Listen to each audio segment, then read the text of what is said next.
కేంద్ర మంత్రి నిర్మలా సీతారామన్ వరుసగా 9వసారి పార్లమెంట్లో బడ్జెట్ను ప్రవేశపెట్టనున్నారు. స్వతంత్ర దేశ చరిత్రలో తొలిసారి బడ్జెట్ను ఆదివారం ప్రవేశపెడుతుండడం విశేషం. ఇక కేంద్ర గత ఆర్థిక సంవత్సరం బడ్జెట్లో ఐటీ, జీఎస్టీ స్లాబుల్లో తీసుకొచ్చిన విప్లవాత్మక మార్పులకు తోడు మౌలిక సదుపాయాల కల్పనపై వ్యయం, ఆర్బీఐ వడ్డీ రేట్ల కోత వంటివి ఇప్పటి వరకు అమెరికా సుంకాలను తట్టుకోవడానికి దోహదపడ్డాయి.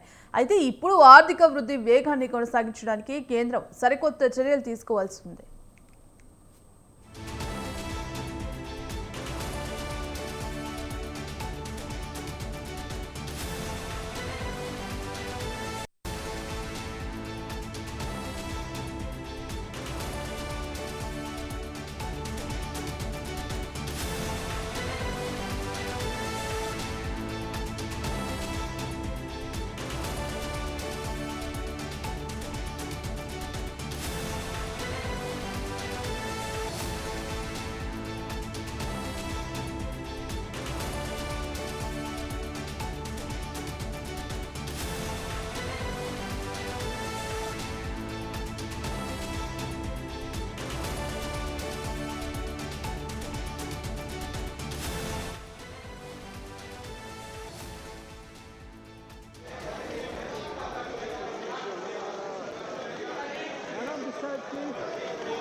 मैम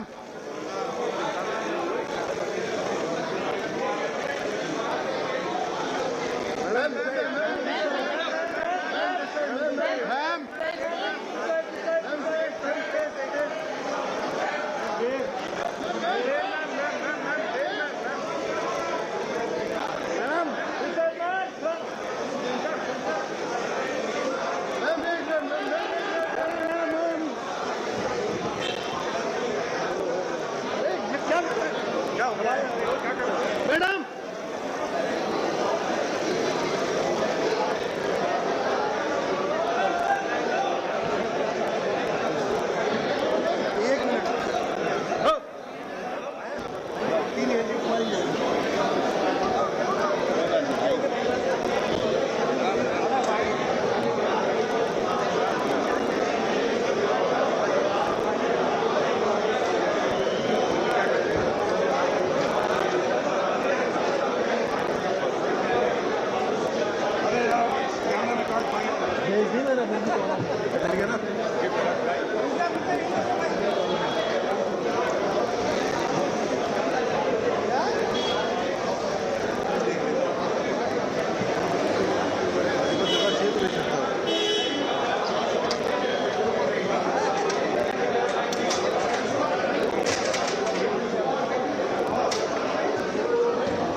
ఈసారి కేంద్ర బడ్జెట్ ఎన్నో సంక్లిష్ట పరిస్థితుల మధ్య వస్తోంది. ఇక దేశంలో ద్రవ్యోల్బణం తగ్గుముఖం పట్టినప్పటికీ భౌగోళిక రాజకీయ ఉద్రిక్తతలు, అస్థిరంగా మారిన కమోడిటీలు ధరలు, ప్రధాన బ్యాంకులు అనుసరించిన ద్రవ్య విధానాల వంటి సమస్యలు దేశ ఆర్థిక వ్యవస్థను కమ్ముకున్నాయి.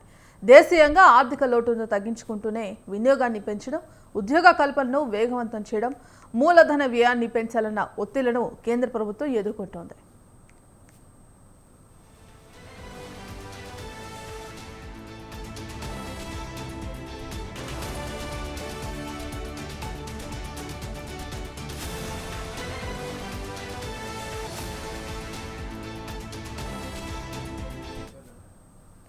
అయితే పన్ను తగ్గింపుల వల్ల ప్రభుత్వ ఆదాయం తగ్గడం వల్ల కొత్త బడ్జెట్లో ఆర్థిక వ్యవస్థను ఆదుకోవడానికి కేంద్రానికి ఉన్న అవకాశాలను పరిమితం చేసింది.